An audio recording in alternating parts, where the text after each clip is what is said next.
Shalom, bagaimana kabarnya hari ini? Luar biasa, kenapa? Karena kita punya Tuhan yang luar biasa. Saudara, hari ini kita akan sama-sama belajar firman Tuhan. Ya, kita mendengar banyak berita-berita yang tidak enak hari-hari ini ya saudara. Ya, bahkan saya kemarin nonton sebuah tayangan ya. Sebuah perusahaan di Amerika sedang mengembangkan sebuah penelitian saudara. Di Mars itu mau dilihat kalau ada kehidupan.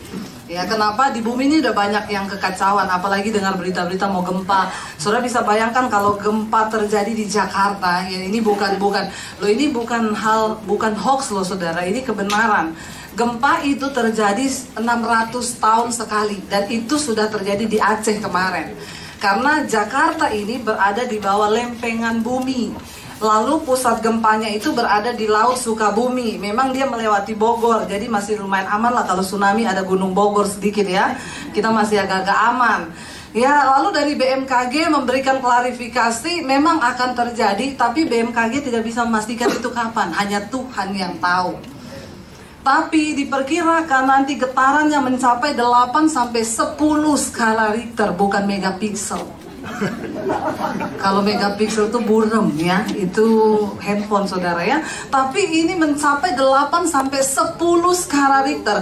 Dan saudara tahu kalau sampai 8 ke atas itu manusia nggak ada yang bisa berdiri. Semua jatuh itu. Saya pelajari, saya lihat itu gunungnya berada di bawah Laut Sukabumi ya. Tapi kalau itu goncang kan air laut semua kayak di dalam gelas saudara cemplungin apa goncang itu kan tumpah semua saudara. Jadi jangan merasa aman dulu. Halo, amin. Tapi nggak usah takut juga.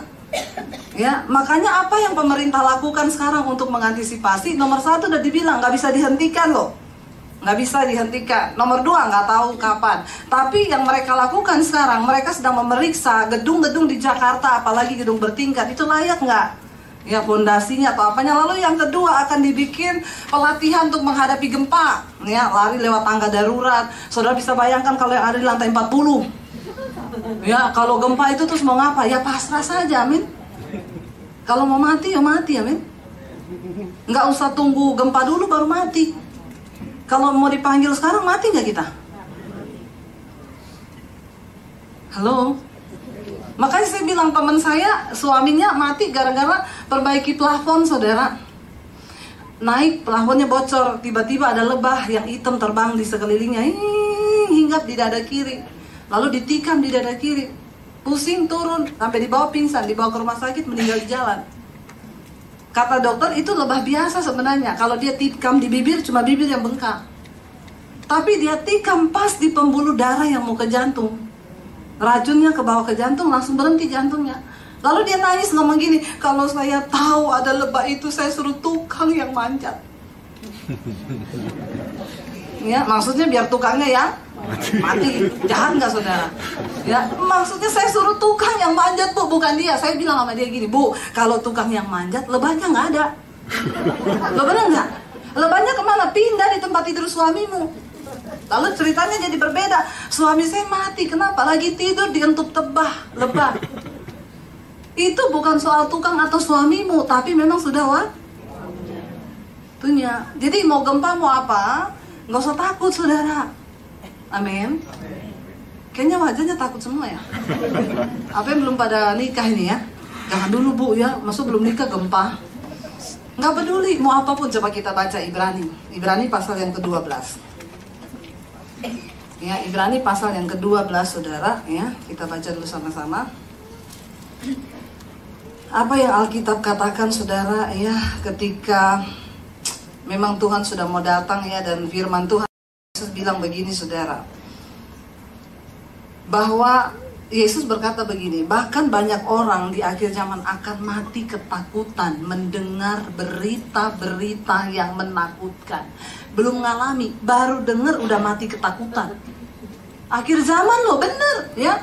Orang yang ketakutan banget ada nggak? Ada ya, udah mulai mikir tuh gempa gimana nanti ya. Saya bilang sama anak saya, kalau gempa terjadi jangan teriak papi atau mami ya, teriak Yesus, amin. Kita kan nggak bisa saling jaga kapan aja saudara, bener nggak? Makanya rajin-rajin ke gereja. Lagi di gereja gini gempa mati semua, surga nggak? Nggak ada yang berani ngomong amin lagi. Ya kan bukan soal di mana. Ya Yang celakanya saudara lagi dugem, terus gempa, mati semua, kemana? Neraka. Ya, makanya banyak-banyak ke gereja. Encounter night datang, restoration night datang, amin. Jangan cuma amin-amin tuh datang loh. Saya tunggu, amin. Ya, nggak peduli. Kita lagi ibadat, gempa bumi terjadi, mati semua, luar biasa nggak? Haleluya, 12 kali ya saudara, mati lagi ibadah. Wah, itu jalan tol ke surga. Ya, apalagi lagi nangis-nangis minta ampun sama Tuhan, terus terjadi, wah mati, enak loh saudara. Bukan soal mati atau nggak mati, bukan soal kapan. Kita harus berjaga. Yuk buka Ibrani pasal 12, kita baca ayat yang ke-26. Ibrani pasal yang ke-12 ayat 26, ya baca sama-sama. Waktu itu suaranya menggoncangkan bumi, tetapi sekarang ia memberikan janji, satu kali lagi aku akan menggoncangkan bukan hanya bumi saja, melainkan. Nah, kemarin saya baca saudara, ada berita di TV, bukan cuma baca, sebuah perusahaan di Amerika lagi mengembangkan, mereka mau cari tahu di Mars itu ada kehidupan apa enggak. Dan memang mereka sudah bikin kapsul-kapsul di Mars itu sudah tumbuh sayur, bisa ditanam ya, yang hidroponik itu sudah tumbuh di sana. Nah, ini mereka lagi mencari relawan loh. Perhatikan dan garis bawahi kata relawan. Biayanya cuma 100.000 kalau dirupiahkan. Kalau ada yang mau silakan. Tapi dia tidak menyediakan transportasi untuk pulang. Namanya juga relawan, kan dia mau penelitian, bisa hidup nggak? Usianya di atas 20 tahun, ya di bawah 40 tahun, ini namanya usia produktif. Dan satu pasang akan dikirim, cowok dan cewek. Kenapa? Tujuannya supaya mereka melihat bisa nggak orang berkembang biak di sana. Ya, mumpung masih kosong. Saudara bisa patok itu kapling di sana. Kalau sudah terjadi kehidupan, Agung Podomoro Group langsung mau ke sana. Jadi mumpung belum ada orang, kita kapling dulu di sana. Kenapa? Karena mereka bilang, ya kan nanti kiamat yang hancur itu cuma bumi. Perhatikan ayat ini bilang, ia memberikan janji, satu kali lagi aku akan menggoncangkan. Tapi mereka nggak baca ayat di belakangnya bilang apa? Dan bukan hanya, coba jangan cepat-cepat di multimedia ini ya. Balik lagi ke sana ya. Sudah. Terima kasih. Satu kali lagi aku akan menggoncangkan bukan hanya bumi saja, melainkan apa? Jadi Mars tergoncang nggak? Mau lari kemana? Ya, benar nggak? Mau lari kemana kita?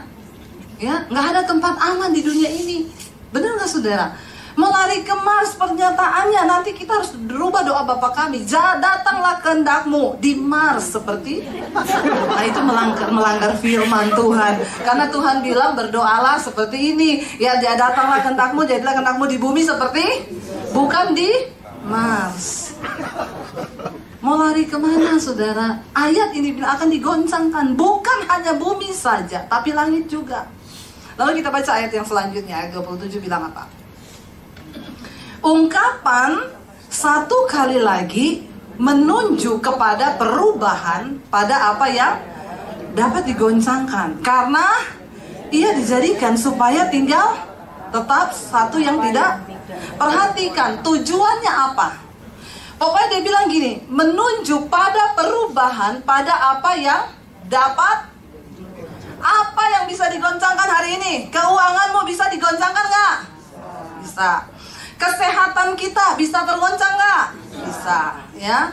Semua orang pikir hidup sehat. Saya dulu pernah kenal satu orang bapak di Solo. Dia bilang, Bu, anak saya tuh luar biasa. Ini putra mahkota saya. Kenapa, Bu? Umurnya 35 tahun. Itu disiplin luar biasa. Ibu tahu dia kalau makan ya, makan pagi itu dia udah timbang kalorinya berapa. Jadi kalau dia sudah makan roti sama keju pagi, dia udah nggak boleh lagi makan yang kalori kalau siang. Itu ditimbang, harusnya bisa cuman tinggal dia makan tomat, alpukat, dan lain-lain. Nggak boleh kelebihan. Yang namanya general check up kesehatan selalu rutin, Bu. Cek darah berapa, cek kolesterol berapa. Kalau kita kan nanti udah pusing baru cek dulu ya, ini apa gitu ya. Dia tuh rutin saudara, tiap jam, tiap menit, bangun pagi berdiri di atas timbangan. Mau tidur malam, nimbang lagi. Kalau kelebihan 1 ons saja, maka dia akan lari-lari di tempat sampai turun baru dia tidur. Dia bakar semua kalorinya. Luar biasa nggak saudara? Wah, ini luar biasa. Makanya Bu, saya angkat dia sebagai putra mahkota saya. Satu kali saya ketemu bapak ini di bank. Ngapain Pak? Lagi mau narik uang Bu. Ya, buat siapa? Buat anak saya, putra mahkota. Ini kan dia mau bisnis, buka usaha baru. Nanti hari Senin dia berangkat ke China untuk mempelajari prospek bisnisnya. Jadi saya kasih modal Bu. Nggak banyak sih, cuma 5M. Nggak banyak ya 5M ya. 5M saya kasih dia modal dan sudah Bu, saya yakin anak ini. Saudara, dia berangkat ke China. Lalu 1 minggu kemudian saya dapat berita duka cita. Telah berpulang ke rahmatullah. Anaknya bapak ini meninggal, sudah tahu kenapa? Lagi nyebrang jalan pegang handphone ditabrak bus. Yang nimbang gula tiap jam tiap menit. Kalorinya ditimbang. Tiap malam nimbang naiknya berapa ons. Itu benar-benar luar biasa. Matinya ditabrak bus di China. Dan asuransi nggak bisa keluar karena kedapatan dia lagi main handphone. Jadi kesalahan dianggap kelalaian sendiri. Ya, jatuhnya cuma dapat asuransi kematian. Ya, saudara lihat ya, matinya bukan karena sakit. 35 tahun. Hello. Bukan cuma digoncang itu kesehatannya, nyawanya juga digoncang. Dan bapaknya yang udah anggap dia putra mahkota terpaksa stres saudara bapaknya. Lalu gak berapa lama bapaknya juga meninggal dunia. Terus untuk siapa semua kekayaan itu disimpan? Bapaknya bekerja dari muda sudah stres-stres, kehilangan kesempatan, kehilangan waktu dengan anak-anak cuma demi cari uang. Begitu anaknya udah gede, duitnya mau dikasih buat modal, mati. Hidup manusia itu hanya seperti uap, nggak ada yang tahu. Ayat ini bilang semua yang bisa digoncang akan digoncang. Iman bisa digoncang nggak? Bisa. Rumah tangga, pernikahan bisa digoncang? Bisa. Ketika kita membangun dasarnya salah, tidak dari firman dan kebenaran, maka semua yang bisa digoncang akan digoncang. Makanya jangan menaruh harap pada sesuatu yang bisa tergoncang. Lalu ayat ini bilang untuk apa semua itu ada? Ya, karena ia dijadikan, goncangan itu dijadikan Tuhan supaya apa? Supaya tinggal tetap apa yang tak tergoncangkan. Amin saudara.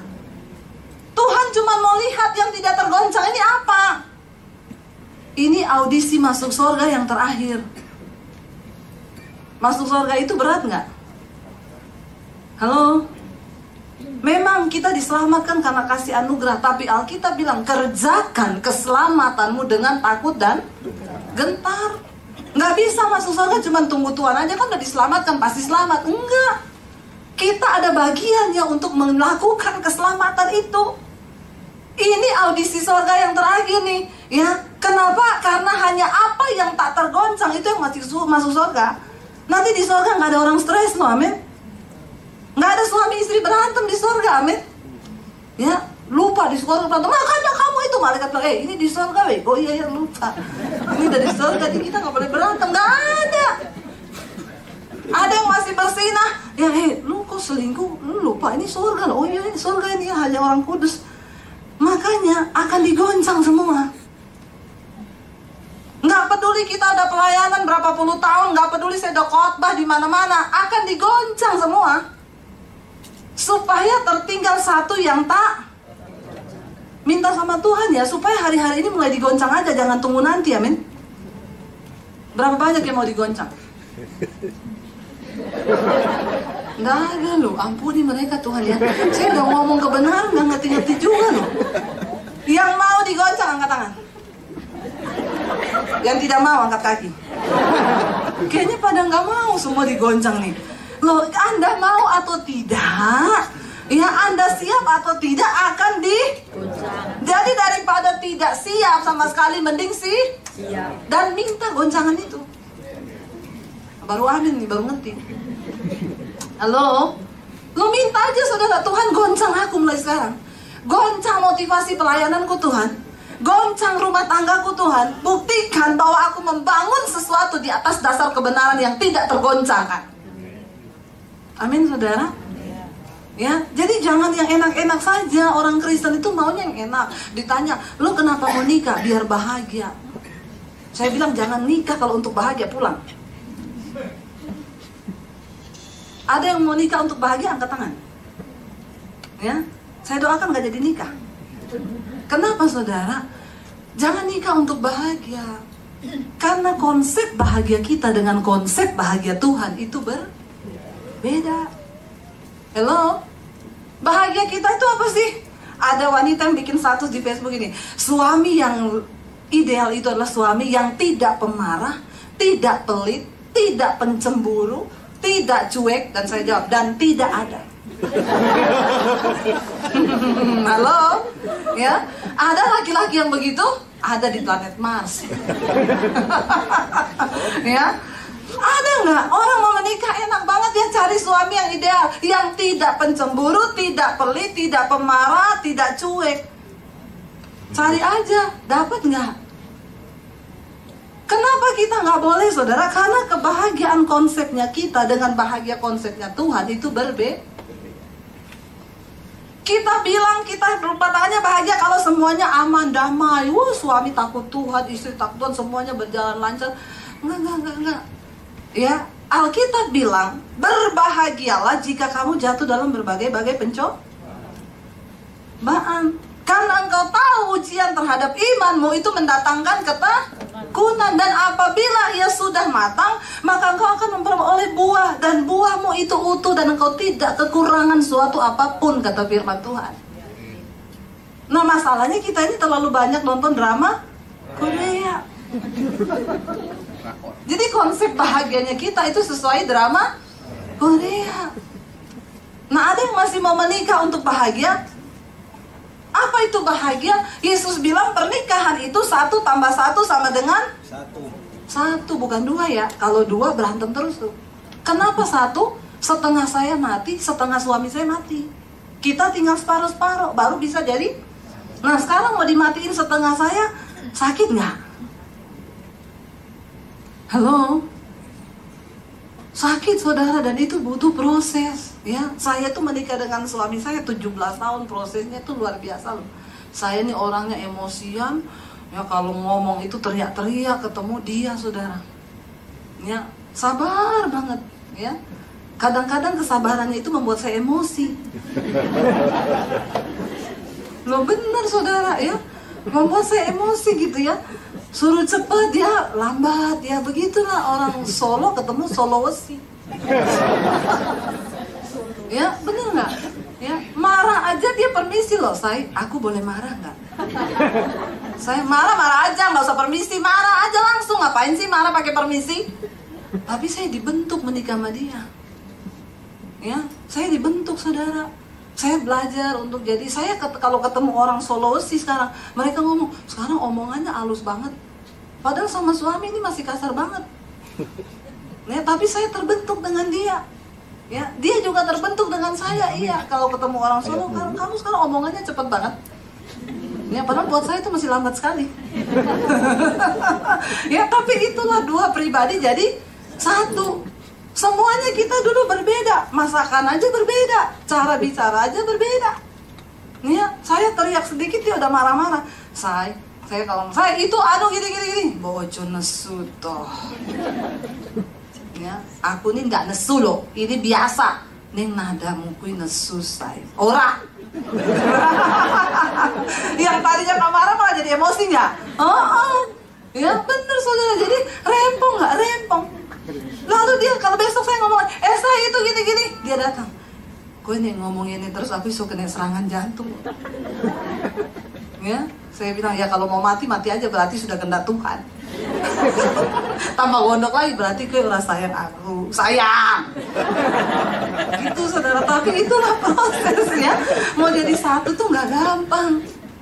Ya separuh harus mati. Dari segi masakan aja kita beda. Orang Solo itu manis dan tidak pedas. Orang Sulawesi pantang manis pedes kabeh. Ya, itu saya harus mati separuh. Jadi saya dulu masak itu 2 masakan, saudara, ayam rica sama ayam kecap. Udah pakai kecap kasih gula lagi. Auzubillahi minasyaitonirrajim gitu. Ya.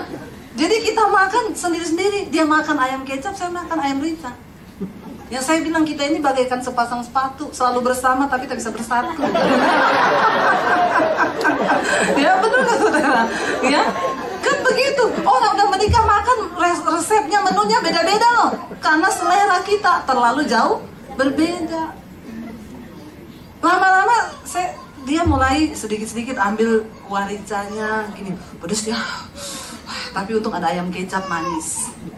Saya mulai coba ayam kecapnya, enak juga. Lama-lama saya pikir daripada kita stres, masak aja jadi satu. Ayam rica saya kasih kecap 1 botol. Tapi cabenya 1 kilo. Jadi pedesnya dapat, manisnya dapat. Suami saya makan gini, ini manisnya dapat loh. Tapi gila, pedes banget. Ya, nggak apa-apa. Saya makan, pedesnya mantep. Tapi manis banget. Tapi nggak apa-apa, 2 pribadi jadi 1. Ya memang harus ada yang mati separuh-separuh, bener nggak? Kita kan mati separuh-separuh. Ya, lu nggak biasa makan pedas, harus belajar lu makan pedas. Saya nggak suka manis, saya harus terima manis. Karena itu memang ya sudah seleranya suami saya. Sampai mami saya datang, masak apa nih Dep? Ikan woku belanga. Kenapa warnanya coklat? Karena itu pakai kecap dan gula, Mak. Enak kok, rasa aja. Mami saya makan, dia bilang ini kola ikan. Ya, itu namanya 2 jadi 1. Memang harus begitu. Ya. Nah, kita kalau nggak belajar untuk mematikan yang satu, stres saudara, ya berantem terus kita. Coba tuh, nanti saya masak masakan saya, suami saya makan di warteg terus. Nah, kalau penjaga wartegnya cantik, nggak usah tunggu cantik, perhatian aja. Ayo wanita-wanita ya, kadang-kadang suami itu selingkuh bukan karena cantiknya loh, tapi karena perhatiannya. Makanya istri, engkau itu diciptakan Tuhan, ya. Suamimu ada di sampingmu itu engkau sebagai penolong. Nggak mau layani suami, jangan nikah. Amin. Ibu-ibu bilang amin. Ada yang amin. Ya, kita ini diciptakan Tuhan sebagai penolong. Ya, dan kita harus melayani suami. Ya. Ada ibu-ibu, dia kan datang saudara ke Jakarta, saya tanya, Bu, ibu ke Jakarta, dia tinggal di Surabaya. Suami ibu sama siapa Bu? Kan nggak punya anak. Dia sendiri Bu di rumah. Terus ibu 1 bulan di sini. Suami nggak keberatan? Enggak. Loh kok bisa Bu? Saya 3 hari aja suami saya udah mau gila loh. Iyo, kenapa? Kenapa? Saya bilang, ya iya nggak ada yang ngurusin dia, bikinin dia kopi, sediakan makan. Oh, kalau saya sama suami Bu, kita memang urus diri sendiri-sendiri dari dulu. Oh iya? Iya, suami saya makan sendiri, minum kopi nggak minum kopi saya nggak pernah layani. Oh iya? Terus dia betah-betah aja. Iya, nggak ada masalah tuh kita. Terus saya cerita, saya Bu, pagi nyiapin suami sarapan, bikinin dia kopi. Ya, ntar siang lagi. Dia tuh walaupun mau kopi, dia nggak akan minum kalau saya nggak bikinin. Terus dia gini, hah? Ibu layani suami sampai seperti itu? Ha? Dia nggak pernah ambil makan dari tempat makanannya loh, dari tempat nasi saya yang ambilin. Sampai gitu, padahal ibu tampangnya preman ya. Ibu kurang ajar loh saudara. Ya, nggak percaya, dia bilang saya nggak percaya kalau Bu Dewi tuh layani sama suami sampai modelnya kayak begitu. Kebetulan suami lewat, saya tarik suami saya sini. Kamu ngomong sama ibu ini ya, saya melayani kamu bukan karena saya todong dan saya takutin loh saudara. Suami saya bilang, iya Bu, makanya dia nggak boleh pergi lama-lama Bu, paling banter tuh 3 hari. Ya, kenapa? Ya, istri itu ditakdirkan untuk melayani suami, demikian juga suami. Kasihilah istrimu. Amin. Kasih istri apa? Kasih uang. Ya ada timbal balik dong, bener nggak? Hello. Ya, tapi istri jangan menggerogoti suami ya. Terus duitnya semua dimintain ya, sampai suaminya bingung simpan duit di mana loh. Sudah sembunyi di mana-mana, dia ketemu Bu istri saya. Saya taruh di ATM, dia curi ATM saya. Saya simpan di kos kaki, hilang kos kaki saya. Ya. Terakhir saya udah bingung mau taruh di mana. Ya saya sembunyiin di mana tempat, dia temuin juga katanya. Ya, jadi saya itu banyak uang sial Bu. Kenapa? Udah diumpetin ditemuin juga, sial banget tuh duit. Jangan saudara, amin. Kita ini menikah untuk dibentuk, untuk diproses. Kenapa saudara? Karena kalau kita membangun pernikahan di dasar lain bukan karena firman Tuhan, akan digoncang. Mumpung sekarang minta Tuhan goncang, goncang aja Tuhan, nggak apa-apa. Goncang mulai dari sekarang. Kita punya komitmen suami istri, saling membangun, saya sama suami punya komitmen ini, kita berdua komitmen ya iya. Kalau ada perempuan yang ganggu kamu, kasih tahu saya. Sebaliknya, kalau ada laki-laki yang ganggu saya kasih tahu suami saya. Makanya handphone jangan pakai password. Nggak ada yang amin. Ya, amin bapak-bapak, ibu-ibu amin. Karena sekarang itu yang namanya pelakor. Ya, luar biasa kerjaannya. Loh, justru perempuan sekarang dia nggak mau cowok yang bujangan. Makanya cowok bundangan sana ya pada jomblo semua nggak laku. Ya, berdoalah ya. Kenapa saudara? Karena cewek-cewek sekarang itu nggak suka sama yang bujangan. Dia bilang ya, belum ada rumah, belum ada. Nanti kalau nikah baru mau nyicil rumah. Habis itu baru mau nyicil ini. Lama perjuangannya, mending rebut suami orang yang sudah mapan. Hello? Makanya mereka tuh memang sengaja sekarang itu membidik ya bapak-bapak yang sudah berkeluarga. Nah, di sini istri-istri kita perlu nih ya, bagaimana supaya suami kita ini juga ya, ini dunia memang sekarang saudara. Zaman dulu kalau ada pelakor ketahuan ya zaman dulu dia takut loh, jangan sampai ketahuan istri. Sekarang pelakornya cari tahu nomor telepon istrinya. Dia telepon memang sengaja. Kamu tahu nggak? Saya tuh selingkuh loh sama suamimu dan ini kita udah mau menikah. Lu mau cerai atau mau lanjut? Ngeri loh dunia sekarang ini bener. Ya, makanya bapak-bapak hati-hati ya. Kalau ada digoda perempuan kasih tahu istrimu, amin. Amin. Cuma yang amin ibu-ibu toh. Ini bapak-bapak kebangetan loh ya. Amin bapak-bapak. Kenapa? Karena istri itu ditaruh di sampingmu itu sebagai penolong. Penolong itu yang menjaga, awasi. Ya. Jadi saya kemarin tukar pikiran sama suami saya. Jadi gitu ya, kita saling menjaga ya. Jadi kamu ada apa-apa kasih tahu saya. Terus dia bilang gini, kenapa sih harus dijaga? Ya, berarti kalau dijaga dicurigai. Saya bilang gini, tanya sama satpam sana, kenapa dia keliling kalau malam? Ya. Itu harus ada unsur mencurigai.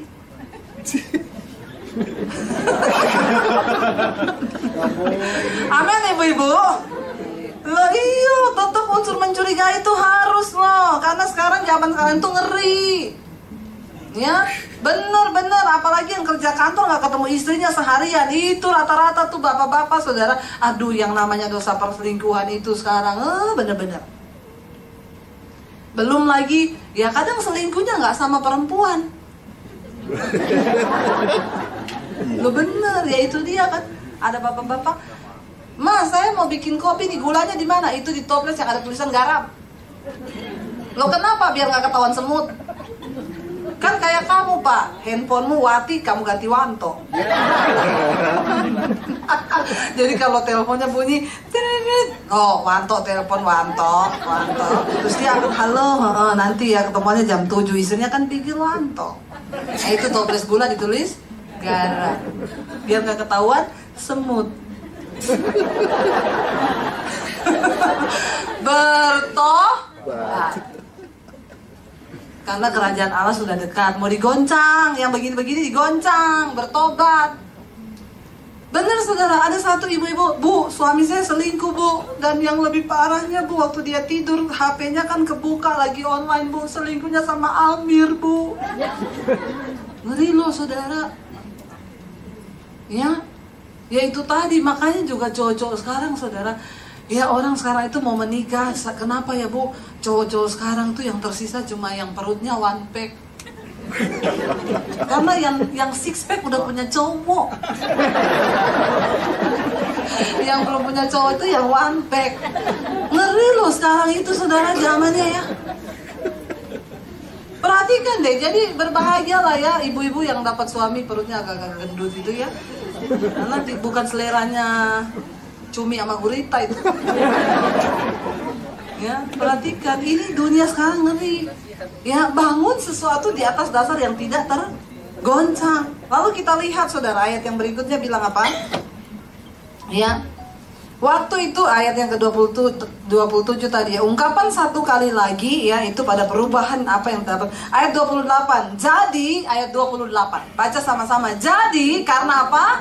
Karena kita menerima kerajaan yang tidak tergoncangkan. Marilah kita mengucap syukur dan beribadah kepada Allah menurut cara yang berkenan kepadanya dengan hormat. Dan perhatikan baik-baik, kita ini yang sudah diselamatkan di dalam nama Yesus, seharusnya kita semua sudah menerima satu kerajaan yang tak tergoncangkan, yaitu kerajaan Allah.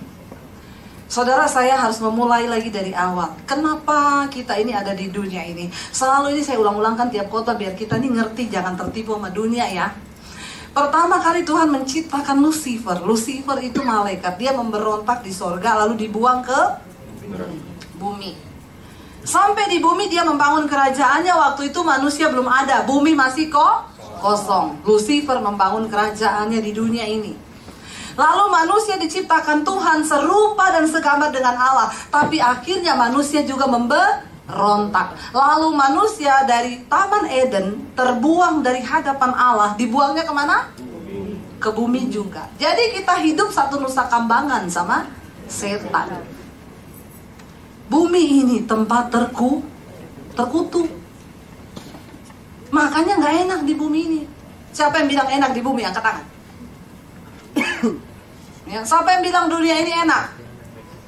Nggak enak di bumi ini.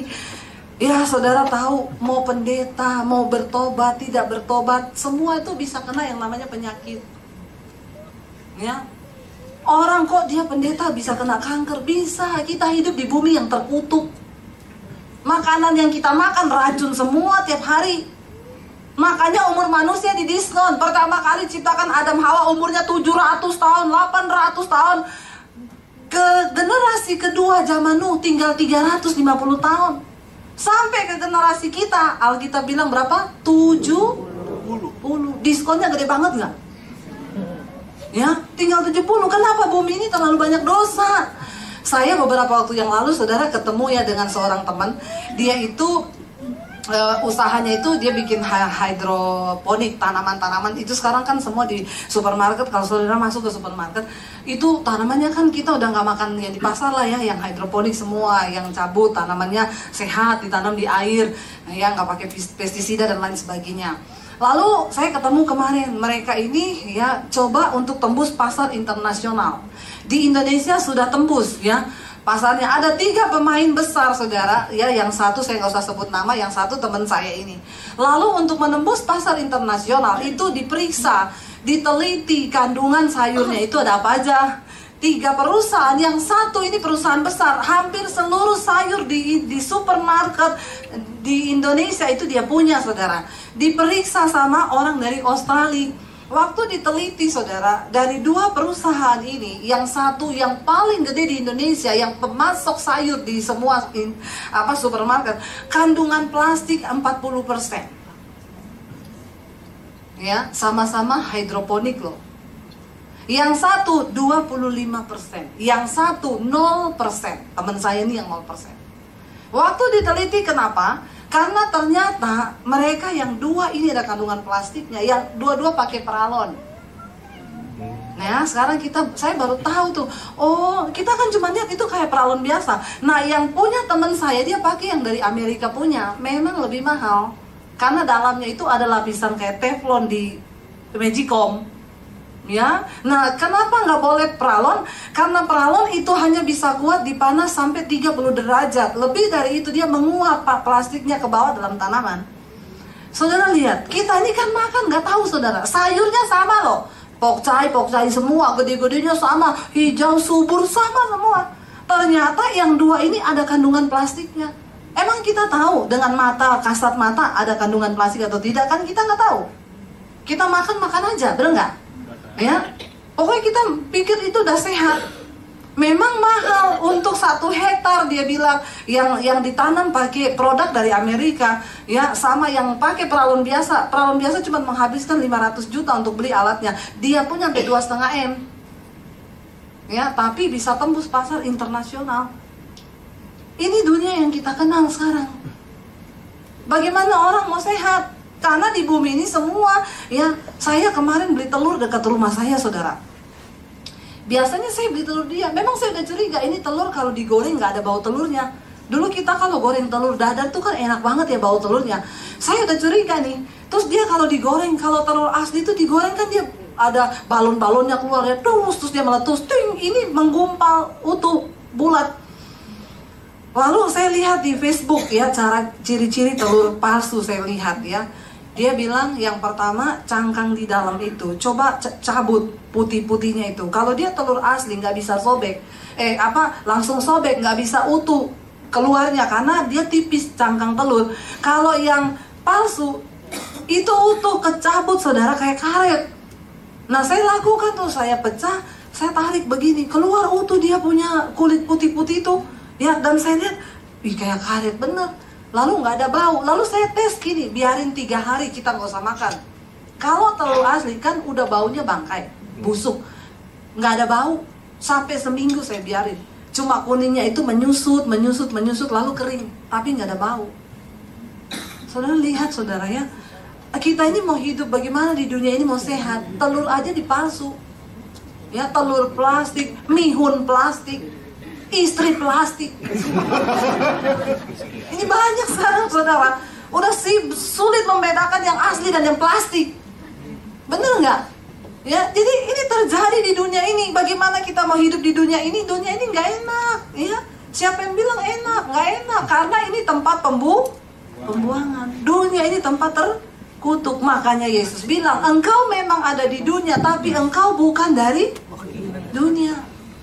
Lalu Yesus datang ke dalam dunia. Yesus datang bukan bawa agama Kristen. Yesus datang membawa kerajaan Allah yang tidak tergoncangkan.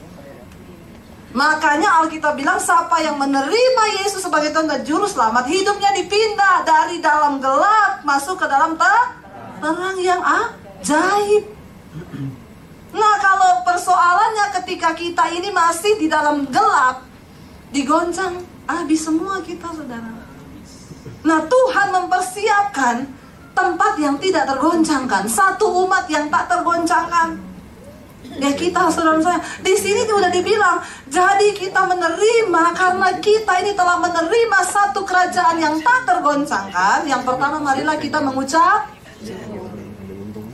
orang yang bahagia di dunia ini bukan orang kaya.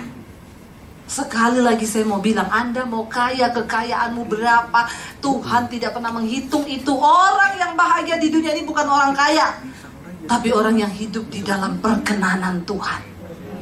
Orang yang hidup dalam kekudusan, mereka tuh yang bahagia. Kenapa? Setan tidak bisa mengintimidasi kita. Hidup kita selalu dalam ucapan syukur, amin. Ada duit bersyukur, nggak ada duit bersyukur, beneran. Bersyukur nggak ada duit, ya. Memang uang tidak dibawa mati, tapi nggak ada uang, bawaannya mati. Bertobat.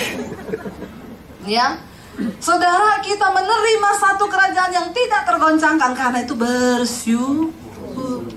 Tanda-tanda orang yang sudah hidup dalam kerajaan Allah yang tidak tergoncangkan. Yang pertama, hidupnya penuh dengan ucapan syukur. Amin. Ya, tidak bersungut-sungut, mengucap syukur aja, bersyukur semua yang terjadi dalam hidup kita ini seizin Tuhan.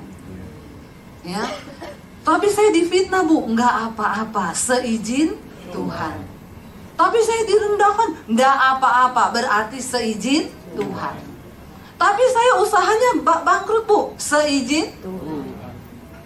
Ya, makanya ada bapak-bapak sama ibu-ibu datang, Bu Dewi doain ya, selama kami berusaha puluhan tahun, baru kali ini loh rugi.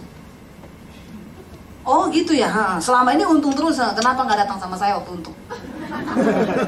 Giliran rugi baru cari pendeta, saudara, ya. Saya bilang bersyukur, Pak. Ya hidup ini nggak selamanya untung terus, amin. Hidup ini adalah rangkaian peristiwa saudara. Ada saatnya hari ini kita tertawa, besok kita menangis. Kenapa? Karena kalau tertawa terus kita jadi gila. Ya orang kok tertawa terus, ketemu ketawa terus gila saudara. Ya, tapi sekali-sekali nangis supaya kita belajar mengenal Tuhan. Kitab Mazmur bilang, aku tertindas itu baik bagiku supaya aku belajar ketetapan Tuhan. Yang tidak ada masalah, saya doakan ada masalah. Katakan amin. Ya. Lalu ayat yang berikutnya tadi bilang apa? Setelah kita mengucap syukur, lanjutannya apa? Ya. Tayangkan ayat yang tadi lagi. Kita menerima kerajaan, ya. Dan yang kedua, beribadah kepada Allah menurut cara yang berkenan kepadanya dengan hormat dan takut. Apa itu beribadah? Bukan hanya di gereja hari Minggu. Ya, beribadah, Roma pasal 12 ayat 1 dan 2 berkata apa? Persembahkanlah tubuhmu sebagai persembahan yang hidup, yang kudus, berkenan kepada Allah. Itu ibadahmu yang bukan waktu di gereja. Ya, bukan waktu di gereja hari Minggu ini semua kudus semua, ini tidak ada yang merokok di sini ya. Makanya saya bilang pas kayak gini aja, pas goncangan tuh datang, pas kiamat tuh bagus. Kan nggak ada yang lagi berantem sini suami istri. Ya, tapi yang berantemnya diam-diaman bertobat loh. Mau dengar firman, kalau tadi dari rumah berantem, mau masuk ke gedung ibadah, berdamai dulu, masuk toilet berdua. Amin. Karena Tuhan bilang apa? Engkau duduk beribadah, engkau kasih persembahan, tapi engkau punya kepahitan di hati, Tuhan gak terima persembahanmu. Ya, apalagi engkau lagi ibadah, berantem, nyanyi lagi sama Tuhan ya. Selidiki aku, lihat hatiku. Malaikat lempret banget sih lu. Beresin dulu sana sama istrimu. Ada loh, jemaat tuh datang ke gereja lagi berantem, suami istri ada. Duduk di gereja, diam-diaman, pas pulang masuk mobil gini, sampai mana tadi kita berantemnya? Lanjutkan. Ada orang begitu tuh, ada. Auzubillahi minasyaitonirrajim. Saya bingung saudara, kalau orang Kristen hidupnya begitu terus gimana nggak tergoncang? Ya, bener nggak? Berdamai dulu, Tuhan bilang engkau mau kasih persembahan, tapi engkau ingat di hatimu ada engkau marah kepada orang lain. Tuhan bilang apa? Tinggalkan duitmu, pulang, berdamai dulu dengan orang itu. Baru engkau bisa masukin persembahan. Nah kita ini pikir kalau kita ngasih persembahan, Tuhan tuh udah seneng. Makanya saya bilang, saudara bayar perpuluhan, saudara kasih persembahan, bukan Tuhan yang untung. Tuhan tuh gak pernah seneng. Bukan Tuhan yang untung dengan duit saudara. Kenapa kita memberi? Itu bagian dari tanda cinta mengasihi Tuhan, karena Tuhan sudah memberkati kita, amin. Jangan main judi sama Tuhan orang Kristen ya. Saya ngasih perpuluhan di Tuhan, engkau harus kembalikan lo berlipat kali ganda. Kalau enggak, awas lo. Malah ada yang tanya, kembalikan enggak? Kembalikan enggak? Kalau enggak, saya simpan lagi lo. Ini kan kebangetan saudara. Kita sama Tuhan tuh main judi. Nanti kalau nggak dibalikin, itu kan gue bilang juga apa? Ngapain lo ngasih perpuluhan? Itu sekarang lihat usaha kita nggak untung. Kita ngasih persembahan, ngasih perpuluhan bukan supaya Tuhan untung atau Tuhan senang, karena kita sudah diberkati, kita melatih diri, jangan dimakan semua, amin. Ya, nanti kekenyangan. Saudara, yang engkau yang punya uang, saudara temukan hari-hari ini apa rencana Tuhan atas hidupmu. Ya, jangan timbun kekayaan lo. Bahaya lo, saya punya kenalan satu orang, saudara, dia punya, ya beli emas terus, ada duit beli emas. Ada duit beli emas, istrinya lupa dikasih uang jajan. Dia ada duit sedikit beli emas, sampai punya ratusan kilo emasnya. Saya bilang, ini orang begini ya, tiba-tiba malam tidur jantungnya berhenti mati. Terus untuk apa itu mas semua? Benar nggak saudara? Ya, kita akhirnya kehilangan saat-saat dimana kita harus hidup benar-benar sama Tuhan, cuma karena kita ingat loh, kita mati, kita nggak bawa satupun dari apa yang kita miliki di dunia ini sekarang. Kita telah menerima satu kerajaan tidak tergoncang. Beribadahlah dengan cara yang berkenan. Yang terakhir, baca. Yang terakhir apa sudah dibilang di sana? Karena itu saudara-saudara, ini Roma ya, yang terakhir, ayat yang terakhir. Ya. Jadi karena kita ayat 29 ada. Kenapa kita harus beribadah kepada Allah dengan cara yang berkenan? Karena apa? Sebab Allah kita itu adalah apa? Ya, Allah yang penuh kasih. Dia selalu maafkan. Kalau kita ada dosa, kita bersinah, dimaafkan terus. Kita bikin ini, dimaafkan terus. Cukup ya. Cukup. Jangan hidup dalam kemunafikan dengan Tuhan. Kenapa kita harus hidup dalam ibadah dengan cara yang berkenan kepada Allah? Sebab Allah kita itu api yang menghanguskan. Dia bilang ada saatnya nanti akhir zaman Tuhan datang bukan dengan kasihnya lagi, tapi dia akan datang dengan murkanya. Dengan murka Tuhan, dia akan datang menghakimi dunia ini, saudara. Kita persembahkan hidup yang berkenan. Saya sudah ingetin dari mimbar ini, jangan bilang tidak diingetin. Ya, nanti ada saatnya udah dihakimi.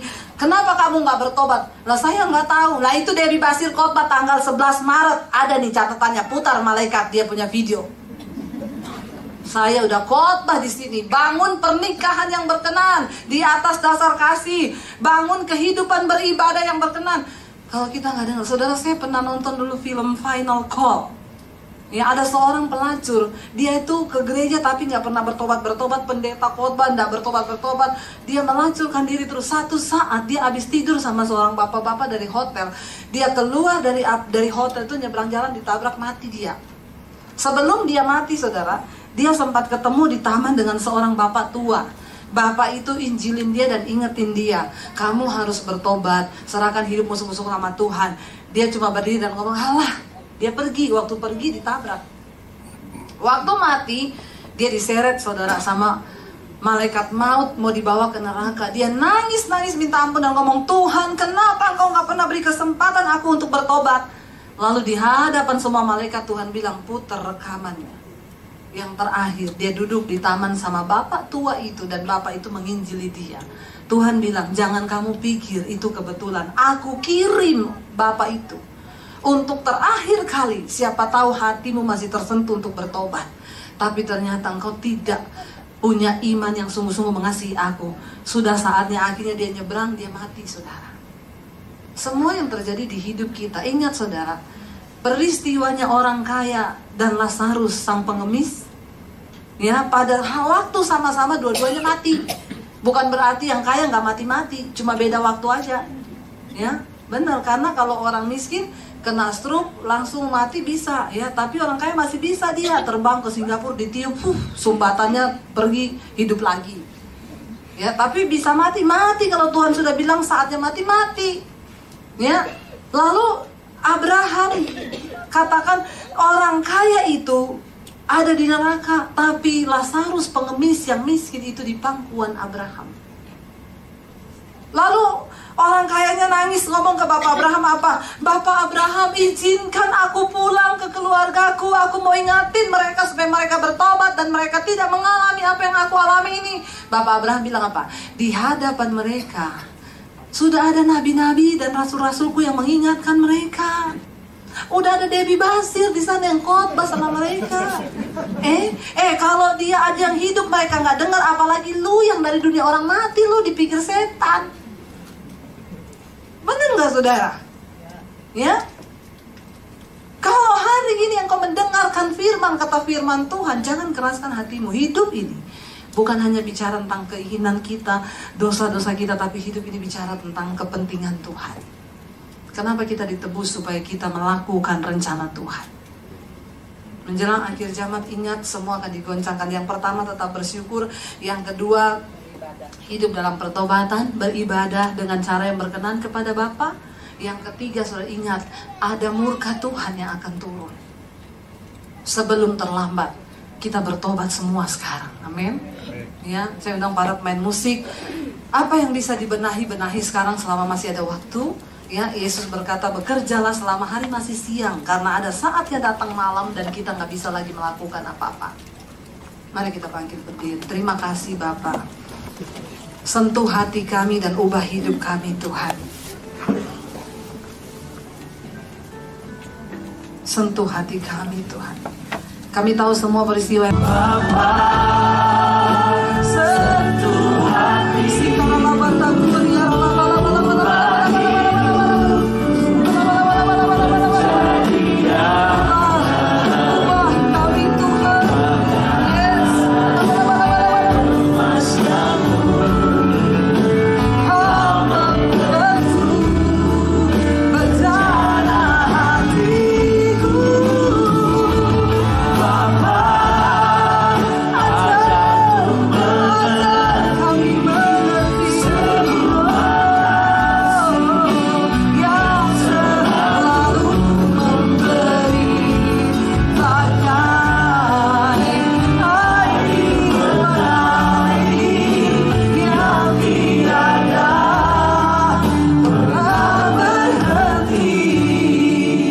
Mari kita tutup mata dalam hadirat Tuhan.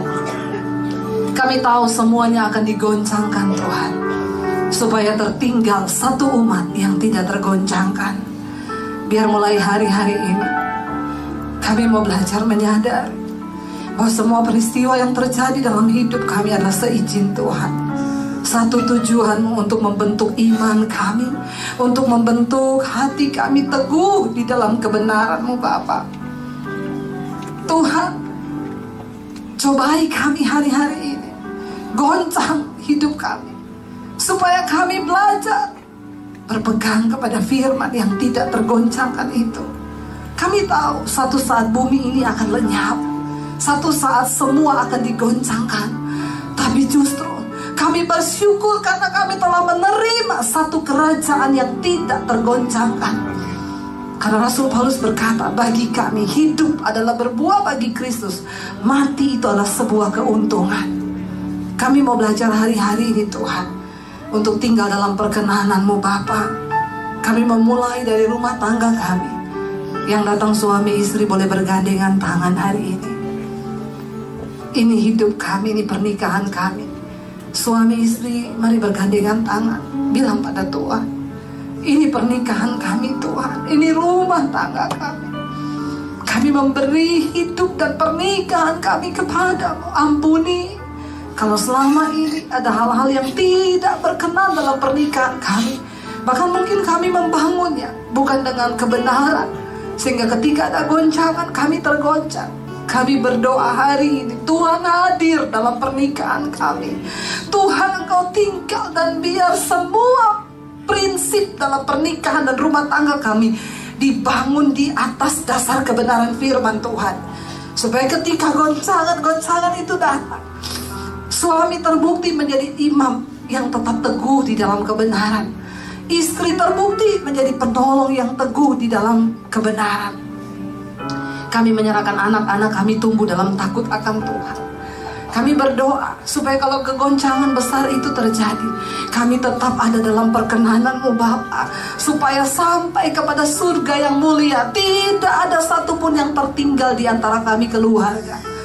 Ini hidup kami, ini pernikahan kami. Kami mau datang dalam pertobatan.